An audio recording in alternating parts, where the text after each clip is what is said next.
మధురవదన నళిన నయన మనవి వినరా రామా.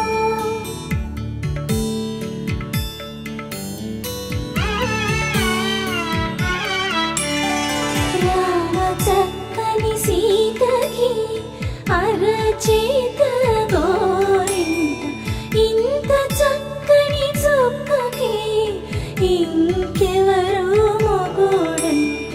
రామ చక్కని సీతకి